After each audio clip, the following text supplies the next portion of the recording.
आणि यानंतर आता आपण सुरुवात करूया 36 जिल्ह्यांच्या बातम्यांना। अदृश्य शक्तींकडून संविधानाची चिरफाड होत असल्याचा आरोप सुप्रिया सुळेंनी केलाय, तर सत्तेचा गैरवापर करून देश चालवला जातोय असा हल्लाबोलही त्यांनी केंद्र सरकारवर केलाय। राजकारण म्हणजे काही भातुकलीचा खेळ नाही, राजकारणात कधीही नाती नसतात, त्यामुळे माझी लढाई ही वैचारिक आहे असं म्हणत सुप्रिया सुळेंनी सुनेत्रा पवारांच्या उमेदवारीच्या चर्चांवर निशाणा साधलाय। संसद हा आमच्यासाठी एक विचार आहे, लोकशाहीच्या मंदिरात आम्ही चर्चा करायला जातो, भाषणानं प्रश्न सुटतात असं म्हणत अजित पवारांच्या टीकेवर सुप्रिया सुळेंनी प्रत्युत्तर दिलंय। बारामती लोकसभा मतदारसंघामध्ये नणंद भावजय लढत अटळ असणार आहे। बारामती मतदारसंघात दोन्ही उमेदवार पवार घराण्यातलेच असणार आहेत। विद्यमान खासदार सुप्रिया सुळे यांच्या विरोधात भावजय सुनेत्रा पवार निवडणुकीच्या रिंगणात दिसणार आहेत आणि त्यामुळे महाविकास आघाडी विरोधात महायुती अशी ही थेट लढत रंगणार असल्याचं दिसतंय। लोकसभेसाठी महायुतीचं जागा वाटप अंतिम टप्प्यात आलेलं आहे। 70% जागांचा तिढा सुटल्याचं समोर येतंय, तर राहिलेल्या 30 जागांवर पुन्हा बैठक होणार आहे। दिल्लीत जागांच्या बाबतीत अंतिम शिक्कामोर्तब होणार असल्याची माहिती मिळतेय। आगामी निवडणुकांच्या पार्श्वभूमीवर भाजपकडनं जोरदार मोर्चे बांधणी सुरू आहे। यानिमित्त पंतप्रधान मोदींच्या अध्यक्षतेखाली दिल्लीत महत्त्वाची बैठक होतीये। या बैठकीमध्ये भाजप शासित राज्यातले मुख्यमंत्री आणि उपमुख्यमंत्री उपस्थित राहतील। लोकसभा निवडणुकीची तयारी, केंद्र आणि राज्य सरकारच्या सुरू असलेल्या योजनांच्या बाबतीत चर्चा होणार असल्याचं सांगितलं जात आहे। मोदी पंतप्रधानपदी पुन्हा निवडून येऊ नयेत असं पाकिस्तान, चीन आणि दहशतवाद्यांना वाटतं आणि काही लोक त्याचीच री ओढतायत अशा शब्दात मंत्री सुधीर मुनगंटीवार यांनी टीकास्त्र सोडलेलं आहे। तर संजय राऊत हे 21व्या शतकातले महान नेते आहेत, ते स्वतःच्याच पक्षातून येणाऱ्या नेत्यांना गटार वगैरे शब्द वापरतात, अशा नेत्याबद्दल मी काहीही बोलणार नाही असा खोचक टोला सुद्धा मुनगंटीवारांनी लगावला। भाजपच्या नेत्या पंकजा मुंडे आणि उपमुख्यमंत्री देवेंद्र फडणवीसांमध्ये बैठक झाली आहे। या बैठकीनंतर राजकीय वर्तुळात अनेक तर्कवितर्क लावले जात आहेत। खासदार प्रीतम मुंडे, पंकजा मुंडे आणि देवेंद्र फडणवीस यांच्यामध्ये तब्बल 25 मिनिटं बैठक झाली। बैठकीचं कारण अस्पष्ट आहे। केंद्रीय मंत्री रावसाहेब दानवेंच्या बंगल्यात ही बैठक पार पडली आहे। खासदार प्रीतम मुंडे यांचा वाढदिवस राजधानी दिल्लीमध्ये दणक्यात साजरा करण्यात आला। प्रीतम मुंडेंच्या वाढदिवसाच्या निमित्तानं मंत्री रावसाहेब दानवे यांच्या घरी राज्यातल्या सगळ्या भाजप नेत्यांसाठी स्नेहभोजनाचा कार्यक्रम ठेवण्यात आलेला होता आणि यावेळेला उपमुख्यमंत्री देवेंद्र फडणवीसांचा वेगळा अंदाज पाहायला मिळाला। फडणवीसांनी प्रीतम मुंडेंना शुभेच्छा देत लोकसभेच्या उमेदवारीबाबतचे संकेतही दिले। फडणवीसांच्या भाषणानंतर उपस्थितांमध्ये एकच हशा देखील पिकला। छत्रपती संभाजीनगर शहरामध्ये राष्ट्रवादीतील नाराजी समोर येऊ लागलेली आहे। राष्ट्रवादीचे जिल्हा ग्रामीण कार्याध्यक्ष मनोज घोडके यांनी अजित पवारांना पत्र लिहिलेलं आहे। शहरातील वरिष्ठांच्या अरेरावीमुळे आणि त्यांच्या कार्यपद्धतीमुळे 90% पक्ष शरद पवारांच्या सोबत राहील असं पत्रात लिहिण्यात आलेलं आहे। वंचित बहुजन आघाडीचे नेते प्रकाश आंबेडकर यांची वर्ध्यात महाएल्गार सभा होतीये। वर्धा जिल्हा शाखेच्या वतीनं सभेचं आयोजन करण्यात आलेलं आहे। गणेशनगरच्या मैदानावर सभेची जय्यत तयारी सुरू आहे। प्रकाश आंबेडकर भाषणामधनं कुणावर निशाणा साधतात याकडे सर्वांचंच लक्ष लागलंय। रोहित पवारांनी दिलीप वळसे पाटलांवर जोरदार टीका केली आहे। भाजपनं पक्ष फोडला, पण निदान तुम्ही तरी या काळात शरद पवारांची साथ सोडायला नको होतं असं म्हणत त्यांनी वळसे पाटलांवर हल्लाबोल केला। शरद पवारांची पक्षफुटीनंतर पहिल्यांदाच वळसे पाटलांच्या मतदारसंघात सभा होतीये। या सभेच्या तयारीचा आढावा सुद्धा रोहित पवारांनी घेतला। विद्यार्थ्यांच्या न्याय्य हक्कांसाठी लवकरच सावित्रीबाई फुले पुणे विद्यापीठावर मनसेकडून धडक मोर्चा काढला जाणार आहे। अमित ठाकरेंच्या नेतृत्वात हा मोर्चा काढला जाईल। मनसेच्या अधिकृत पेजवरनं या संदर्भात माहिती देण्यात आलेली आहे।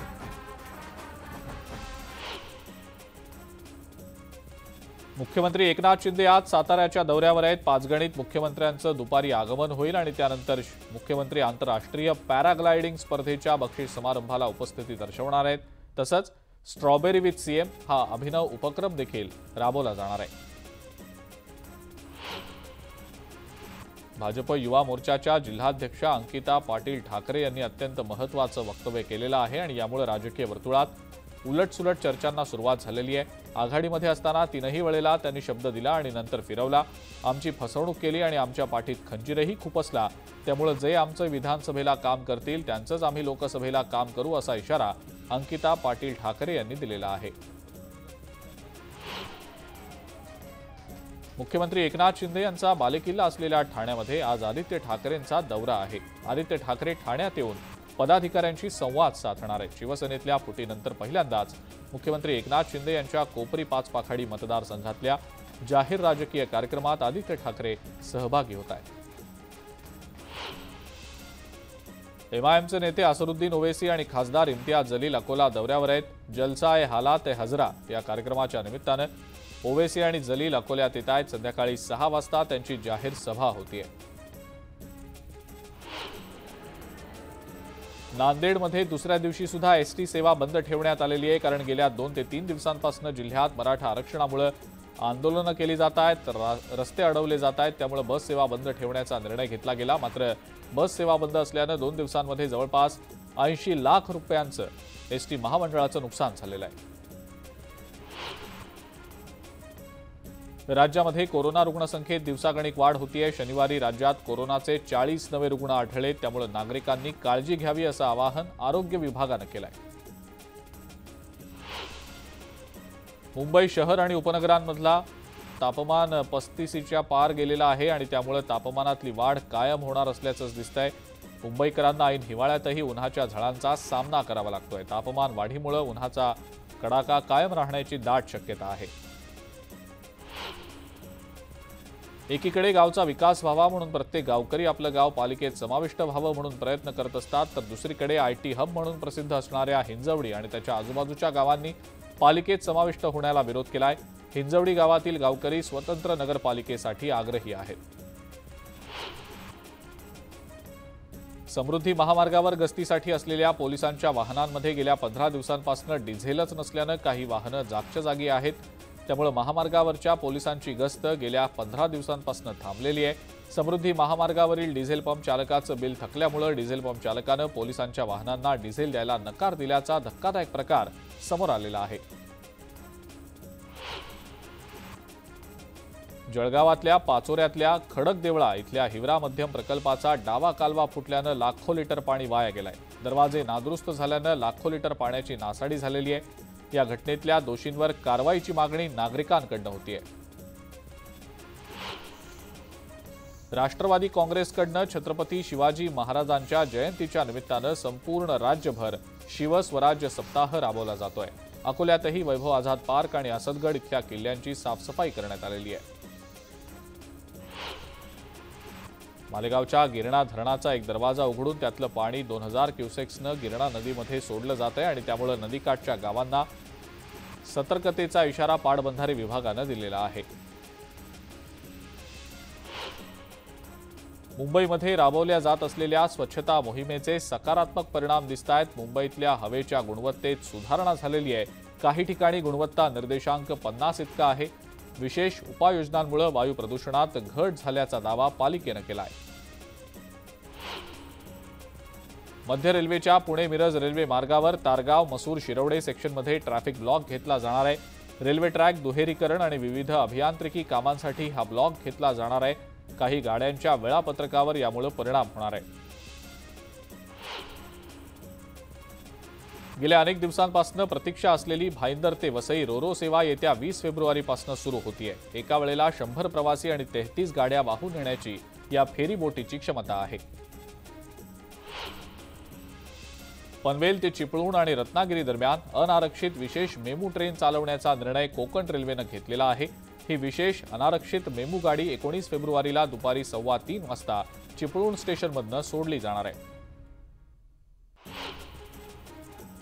राष्ट्रीय शैक्षणिक धोरणाच्या अनुषंगानं राज्यातल्या माध्यमिक आणि उच्च माध्यमिक शिक्षकांच्या क्षमता वृद्धीसाठी प्रशिक्षण कार्यक्रम घेण्यात येणार आहे। मात्र आधीच शिक्षकांना लावण्यात आलेल्या विविध अशैक्षणिक कामांमुळे शाळांचं नियोजन बिघडलंय। ऐन 10वी आणि 12वीच्या परीक्षांच्या कालावधीत प्रशिक्षण असल्यानं शिक्षकांनी हे प्रशिक्षण स्थगित करण्याची मागणी केलेली आहे। राज्यातल्या 264 संस्थांना नवीन महाविद्यालय सुरू करण्यासाठीचं इरादापत्र मंजूर करण्यात आलंय। राज्याच्या उच्च आणि तंत्र शिक्षण विभागानं हा निर्णय घेतलाय। याबाबतचा शासन निर्णय जारी करण्यात आलेला आहे। यानुसार एसएनडीटी विद्यापीठाला सर्वाधिक 82 महाविद्यालय सुरू करायला मान्यता देण्यात आलेली आहे। बालकल्याणासाठी जबाबदार असलेल्या संस्थांमध्ये अपुरा कर्मचारी वर्ग हा आता चिंतेचा विषय बनलाय, असं निरीक्षण नोंदवत राज्य बाल हक्क संरक्षण आयोगातली रिक्त पदं 3 महिन्यात भरण्याचे आदेश हायकोर्टानं राज्य सरकारला दिलेले आहेत। शिवाय या रिक्त जागा भरण्याची प्रक्रिया किमान 4 महिने आधी सुरू करण्याचं सुद्धा कोर्टानं सरकारला सांगितलंय। झाड कापण्यापूर्वी संबंधित झाड कापायला योग्य आहे का, तसंच ते कापणं खरंच गरजेचं आहे का, हे निश्चित करण्यासाठी यापुढे महानगरपालिकेला तज्ज्ञांचा तांत्रिक सल्ला घेणं बंधनकारक असणार आहे। राज्य सरकारनं यासाठी 3 तज्ज्ञ संस्थांची नियुक्ती देखील केली आहे। सारंगखेडा बराचची दुरुस्ती झालेली नसल्यानं या बॅरेजला गळती लागलेली आहे। बॅरेजमध्ये साठवलेलं पाणी गळतीमुळे वाया जात असल्यानं शेतकऱ्यांनी नाराजी व्यक्त केलेली आहे। ही गळती थांबवावी अशी मागणी शेतकरी करतायत। बाजार समितीतल्या व्यापाऱ्यांनी शेतकऱ्यांचा माल घेण्यास अचानक नकार दिला। गेल्या 4 दिवसांपासून आडत व्यापार बंद करण्यात आलेला आहे। पदाधिकारी आणि व्यापाऱ्यांमधील बैठक निष्फळ ठरल्यानं शेतकऱ्यांना मात्र त्याचा नाहक त्रास सहन करावा लागतोय। वाशिम जिल्ह्यात उन्हाळी पीक पेरणीची लगबग दिसतीये। खरीप हंगामातील तूर आणि रब्बी हंगामातला हरभरा काढणी अंतिम टप्प्यात आलेली आहे। 700 हेक्टरवर भुईमूग तर 2000 हेक्टरवर सोयाबीनची लागवड होण्याचा अंदाज कृषी विभागानं वर्तवलेला आहे। विरारच्या अर्नाळामधल्या जांभूळपाडा रस्त्यावर अपघात झालाय। अपघाताच्या व्हिडिओमध्ये एक कार रस्त्याच्या मधोमध दुसऱ्या कारला धडकताना दिसतेय। यावेळेला स्थानिकांनी कार चालकाला थांबवण्याचा प्रयत्न केला, मात्र तरीसुद्धा कार चालक जाणीवपूर्वक एका बाईकस्वाराला धडकून पळ काढून गेल्याचं पाहायला मिळतंय। छत्रपती संभाजीनगरमधल्या रस्त्यावर केमिकलची वाहतूक करणाऱ्या एका टँकरनं 55 वर्षीय व्यक्तीला धडक दिली। या धडकेमध्ये व्यक्तीचा जागीच मृत्यू झालाय, तर टँकर चालकानं अपघात स्थळावरनं पळ काढलेला आहे। मुंबई गोवा महामार्गावर 2 ट्रक दरम्यान भीषण अपघात झाला। या अपघातात एक ट्रक चालक केबिनमध्ये अडकून पडलेला होता। स्थानिकांच्या मदतीनं ट्रक चालकाची सुटका करण्यात आली। गंभीर जखमी असलेला ट्रक चालक मद्यधुंद अवस्थेत गाडी चालवत असल्याचं समोर आलं। अमरावतीमध्ये टेम्पो ट्रॅव्हलर बस आणि सिमेंट कॉन्क्रीट मिक्सरची समोरासमोर धडक झाली आहे। या अपघातात 4 तरुणांचा जागीच मृत्यू झालाय, तर 10 तरुण गंभीर जखमी झालेत। हे 14 तरुण यवतमाळच्या दिशेनं क्रिकेट मॅच खेळायला जात होते। परभणीतल्या देऊळगाव इथं मुक्कामी असलेल्या बसनं पहाटेच्या सुमारास अचानक पेट घेतला। या आगीमध्ये बस जळून खाक झालेली आहे। गावकऱ्यांच्या मदतीनं आगीवर नियंत्रण मिळवण्यात आलेलं आहे, त्यामुळे कोणतीही जीवितहानी झालेली नाही। विक्रमगडमधल्या गडदे इथल्या गावात शॉर्ट सर्किटमुळे गवताच्या वखारीला भीषण आग लागलेली आहे। आगीत लाखोंचं गवत जळून खाक झालंय। सुदैवानं जीवितहानी झालेली नाही, मात्र वखार मालकाचं लाखोंचं नुकसान झालंय। शिवजयंतीच्या पार्श्वभूमीवर पोलिसांनी परभणी शहरातनं पथसंचलन केलं। कायदा आणि सुव्यवस्था अबाधित राहावी यासाठी पोलीस अधिकाऱ्यांनी मुख्य बाजारपेठेत रूट मार्च केला। अमरावतीच्या नांदगाव खंडेश्वर रस्त्यावर सिमेंट कॉन्क्रीट मिक्सर मशीनचा भीषण अपघात झालाय। या अपघातात यवतमाळमध्ये क्रिकेट मॅच खेळण्यासाठी गेलेल्या 4 मृत्यू झालाय। 10 जण गंभीर जखमी झाले। बुलढाण्यातल्या वडनेरमधनं एका ट्रॅव्हल्समधनं 60 लाख रुपये असलेली बॅग चोरट्यांनी काही दिवसांपूर्वी पळवलेली होती। चोरीची ही घटना सीसीटीव्ही चित्रित झाली होती। पोलिसांनी सीसीटीव्ही फुटेजच्या आधारे मध्य प्रदेशमधनं एका आरोपीला अटक केली आहे। अहमदनगरमधले मिठाई व्यावसायिक धीरज जोशींवर तलवारीनं प्राणघातक हल्ला झालेला होता। त्यानंतर जोशींवर सध्या रुग्णालयात उपचार सुरू आहेत। या प्रकरणी तोफखाना पोलीस ठाण्यात अज्ञात हल्लेखोरांच्या विरोधात गुन्हा दाखल करण्यात आलेला आहे। छत्रपती संभाजीनगर शहरामध्ये दृश्यम चित्रपटाप्रमाणे हत्याकांड घडलेलं आहे। मृतदेह शोधण्यासाठी तब्बल 8 खड्डे खणावे लागलेत। 14 महिन्यांपूर्वी झालेल्या खुनाचा अखेर उलगडा झालेला आहे। डीएनए चाचणीनंतर हाडांचे तुकडे नेमके कोणाचे आहेत हे निष्पन्न होईल। मिरजमधल्या पोलीस ठाणे गुन्हे प्रगटीकरण शाखेनं 2 मोबाईल चोरट्यांना जेरबंद केलंय. तसंच आरोपींकडनं 1,26,300 रुपयांचे विविध कंपन्यांचे 17 मोबाईल जप्त करण्यात आले.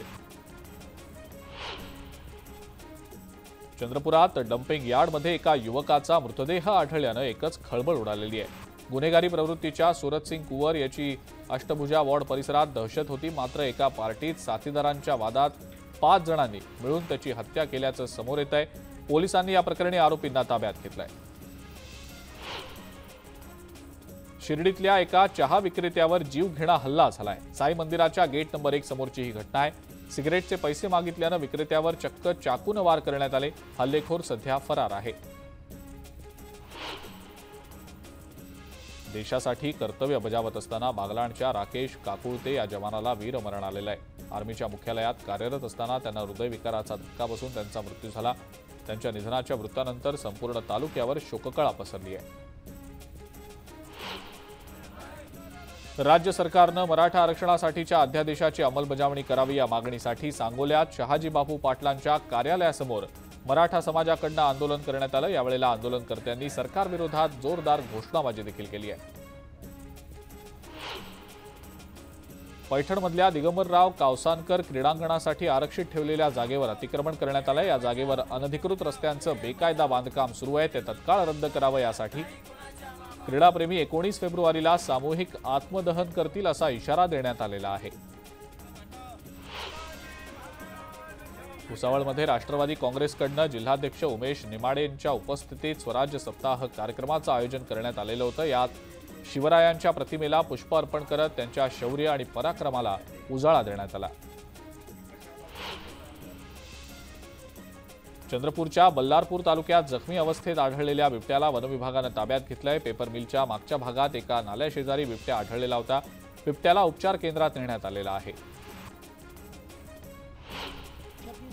बीडच्या परळीमध्ये नाथ प्रतिष्ठान आयोजित नामदार चषक डे नाईट क्रिकेट स्पर्धेत कृषीमंत्री धनंजय मुंडे स्वतः आपल्या टीम DM11 सोबत क्रिकेट खेळले. यावेळेला धनंजय मुंडेंनी चांगलीच फटकेबाजी केली.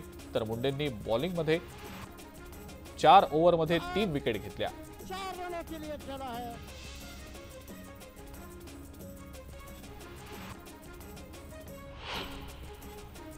अकोल्यातल्या अकोटमध्ये शिवाजी कला वाणिज्य आणि विज्ञान महाविद्यालयामध्ये शिवरायांची 394वी जयंती आणि 350व्या राज्याभिषेक सोहळ्याच्या निमित्तानं 15,000 स्क्वेअर फूटवर रांगोळी काढण्यात आलेली आहे. यासाठी 40 क्विंटल रांगोळीचा वापर झालाय. ताडोबा व्याघ्र प्रकल्पातील वाघ आणि रानगव्याच्या थरारक झुंजीचा व्हिडिओ समोर आलेला आहे. वन्यजीव प्रेमी भूषण थेरे यांनी आपल्या कॅमेऱ्यामध्ये हा थरारक प्रसंग चित्रित केलेला आहे. वाघाच्या जबड्यातनं सुटण्यासाठी रानगव्याचे अथक प्रयत्न पाहायला मिळत आहेत. नंदुरबार जिल्ह्यामध्ये छत्रपती शिवाजी महाराजांच्या जयंतीच्या निमित्तानं तसंच रामलल्लाच्या प्राणप्रतिष्ठेचं औचित्य साधत अंत्योदय आणि प्राधान्यक्रम कार्डधारक पात्र लाभार्थ्यांना 100 रुपयात आनंदाचा शिधा मिळतोय. 60% अधिक कुटुंबांना शिधा वाटप करण्यात आलेला आहे. तर उर्वरित 40% कुटुंबांना वाटप सुरू आहे.